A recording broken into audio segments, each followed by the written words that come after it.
Osnovno izhodišče za dela, ki jih razstavljam v galeriji Kurna, je film oziroma filmska teorija. Ideja je torej bila, da tisto, kar je na nek način v filmu nevidno, postane v sliki vidno. Torej gre za nekakšno branje izven kadra, gre za filmsko teorijo, kjer sem si pomagal z teoretskimi izhodišči Gilles Deleuza, ki pravi, da obstajata dva vidika zunanjosti polja. Prvi vidik je torej relativni vidik in drugi vidik je absolutni vidik. Relativni vidik zunanjosti polja pomeni, da nekaj, kar je vezano na robove slike, spodaj, zgoraj, levo, desno, ali pa morda izza kamere, ali pa nekaj, kar se dogaja v globini polja. Absolutni vidik zunanjosti polja pa pomeni, da je nekaj prisotno in ni vidno in ni vezano na materijo. Druga, recimo, neka misel nemškega teoretika Siegfrieda Kracauerja je pa ta, da on pravi, da je v filmih nekaj skrito, kar se pa da odkriti. Seveda, da to odkriješ, je dolga pot. Ali pa drugače povedano, da filmi nekaj vedo, kar pa mi ne vemo. Tako da to so neka izhodišča, ki so botrovala tej razstavi. Če morda še omenim neko misel pred kratkim preminulega Jean-Luc Godardja, ki je razmišljal nekako tako, da je fotografija je resnica, film je pa 24 resnic na sekundo. To misel na zelo zanimiv način parafrazira Michel Haneke, ki pravi, da je film laž oziroma da je film 24 laži na sekundo, ki so pa na razpolago resnice. Torej pri filmu gre zanimivo za dvojno prevaro. Ena je na nek način čutna prevara, druga je pa intelektualna. Torej imamo zelo zanimiv pa kompleksen konglomerat nekih občutij in ali pa recimo zapleteno mrežo vizualnih odnosov znotraj filma. In vse to dejstvo je, da je ta koherentnost pomembna pri filmu, se pravi, slikarstvo vendarle razmišljamo, ko postavljamo, torej imamo sliko poleg slike, govorimo lahko o nekakšni sopostavitvi, kjer se potem spostavijo tudi nekakšni odnosi, podobno kot je to razmišljal recimo Eisenstein z dialektičnim pristopom, teza plus antiteza je sinteza, torej da ko mi dva kadra gledamo, se na nek način pridemo do neke sinteze oziroma dva različna kadra, se pravi, tvorita neko lahko popolnoma neko drugačno zgodbo ali pomen. Torej v slikarstvu imamo to sopostavitev, pri filmu se pa stvari neprestano odvijajo znotraj enega okvira.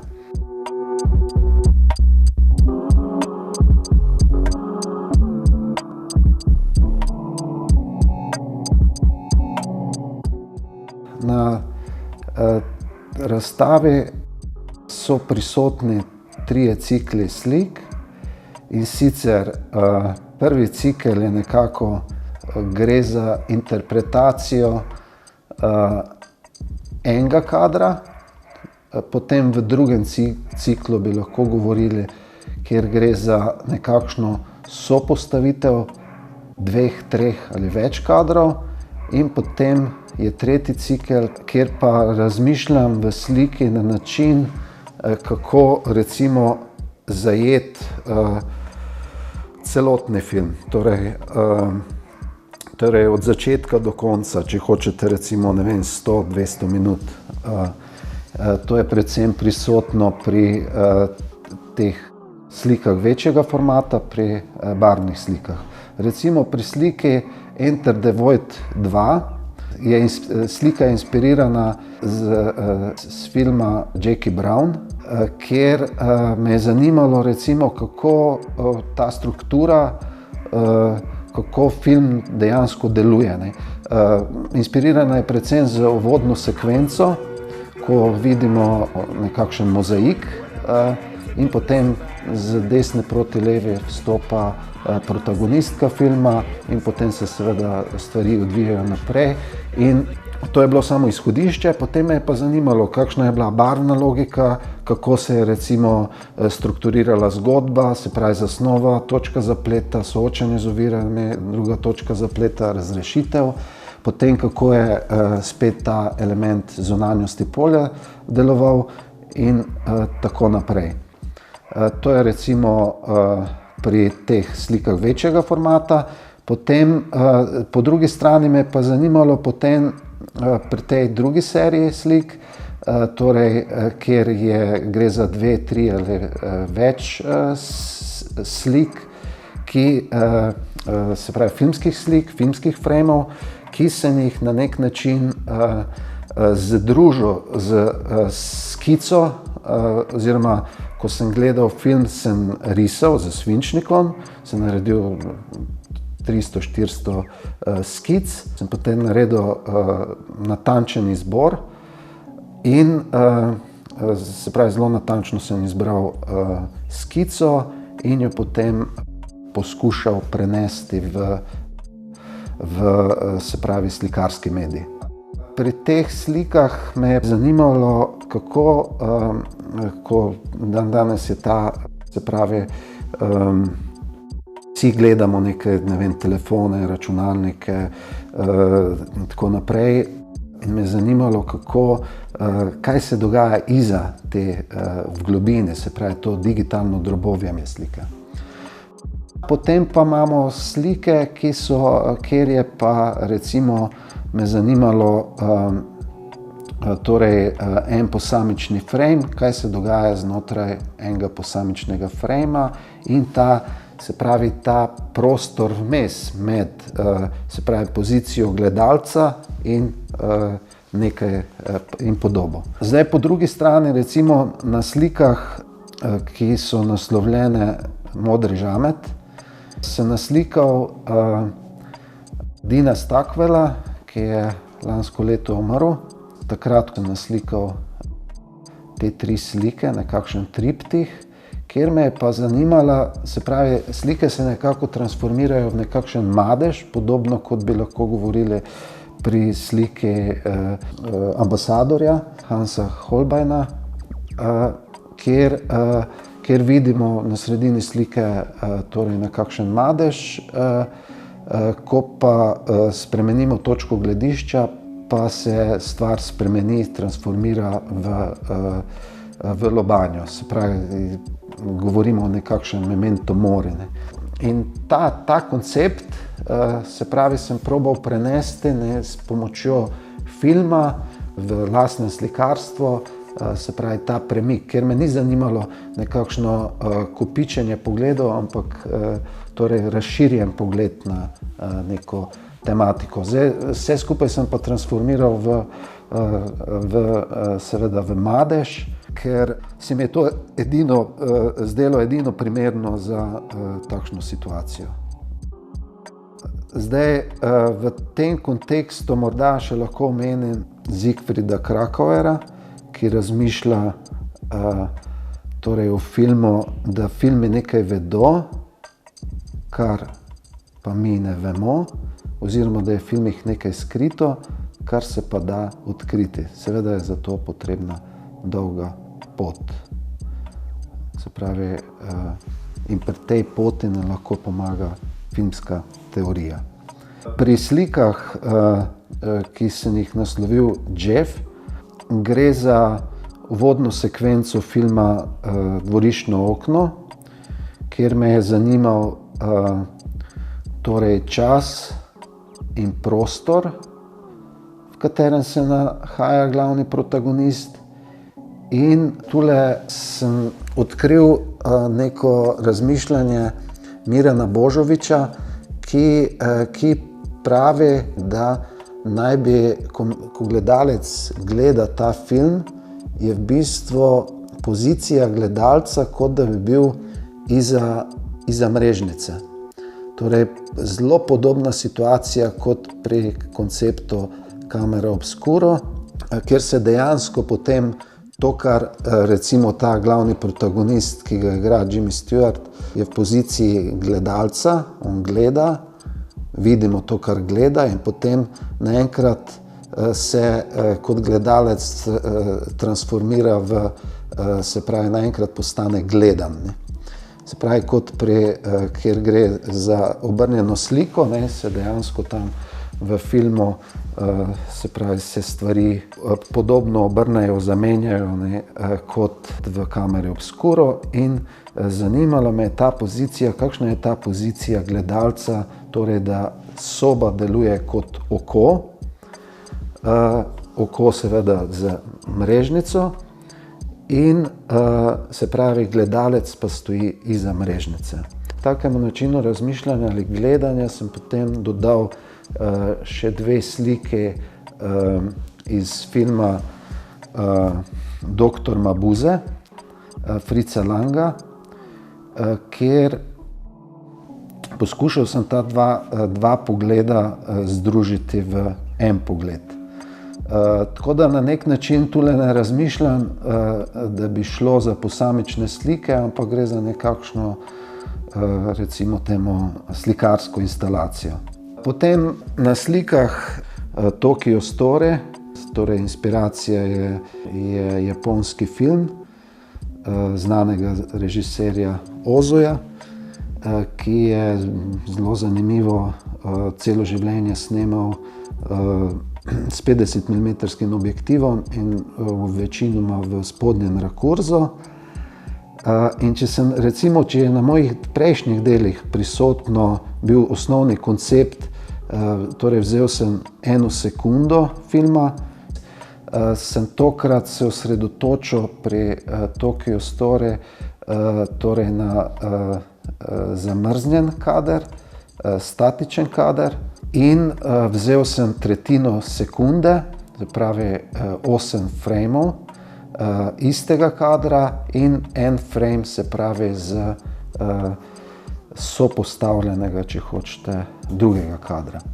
Tako da sem poskušal ustvariti eno posebno atmosfero, ki v slikarskem mediju seveda deluje potem na popolnoma drug način. In kot sem že povedal, se na nek način s tem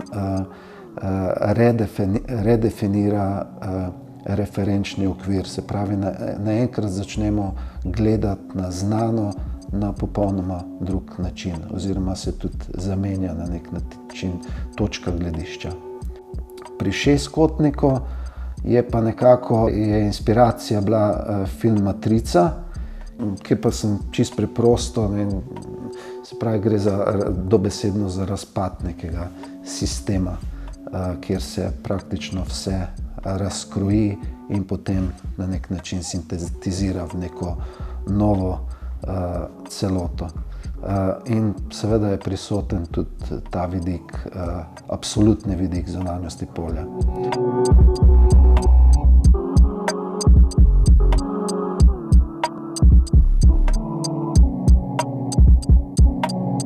Morda je še zanimivo to, da torej pri filmu poznamo dve forme. Ena je zaprta forma, druga je odprta forma. Pri zaprti formi gre za to, da kamera anticipira dogodek, se pravi, kamera vnaprej določi dogodek.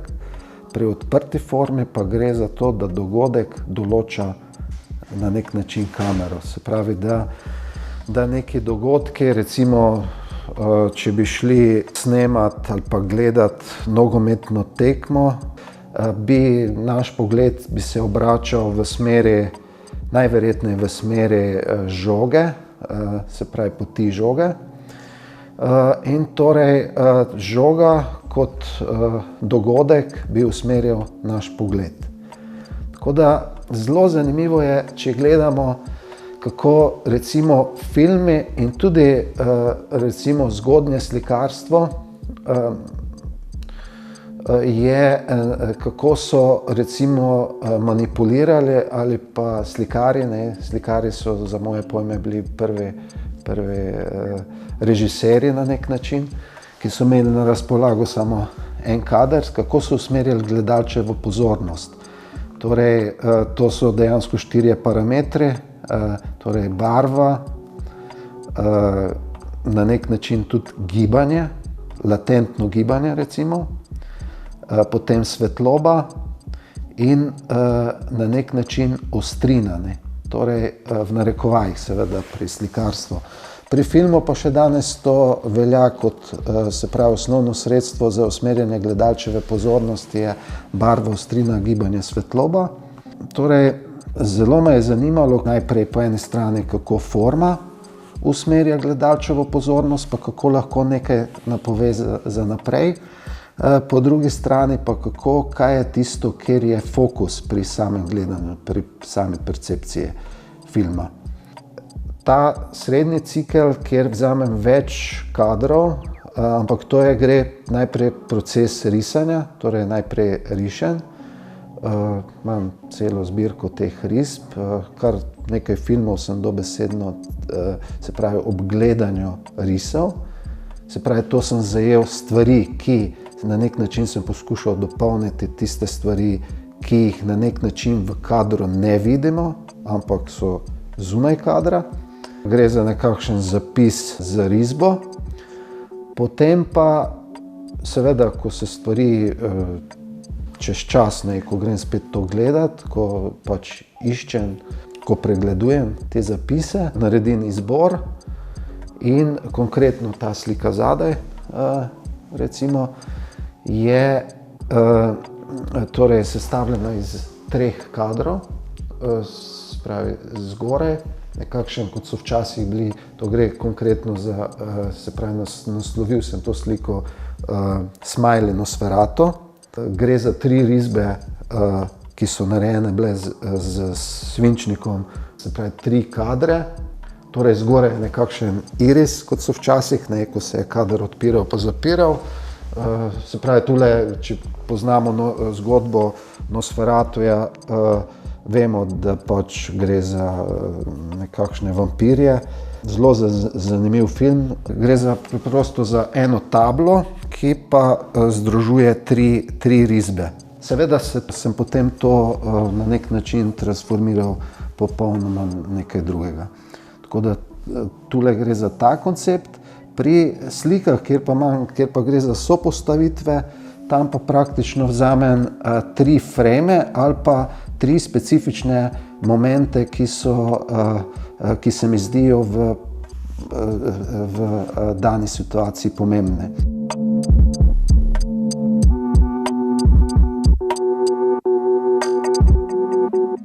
Potem, kar me posebej zanima pri samih filmih, ki jih potem seveda na slikarski način interpretiram. Pri filmu imamo torej več različnih pogledov. Gre za zelo kompliciran sistem. Po eni strani imamo, pravim, te neke zapletene vizualne odnose, potem po drugi strani vsebinsko gledano pa gre za sistem, kjer so tudi razne ideologije vključene, in to me je tudi recimo zanimalo pri slikah Dirigent, kjer slike se inspirirajo po filmu Doktor Mabuse, torej zelo pomemben film, predvsem za razumevanje predvojne Nemčije. In zdaj recimo konkretno pri tej sliki me je zanimalo, po eni strani gre tule za odtis. Sicer gre za odtis, ampak na nek način, če pogledate Nemčijo, recimo na zemljevidu, se pravi kako meje Nemčije, boste videli, da so zelo podobne temu odtisu. Se pravi, na nek način mali Hitler sanjari o Veliki Nemčiji pa tako naprej, ki se potem, seveda, zgodovina je pa znana. Se pravi, dve sliki sta prstnega odtisa, dva frejma, ki sem ga pa tokrat, se pravi, enega sem naslikal z pozitivom, enega pa z negativom, ne. Tako da sem ta dva sistema združil. Tako da tudi tu v tem primeru ne gledamo slike torej ločeno, ampak gre praktično za nekakšen diptih, ne, čeprav zares to ni diptih.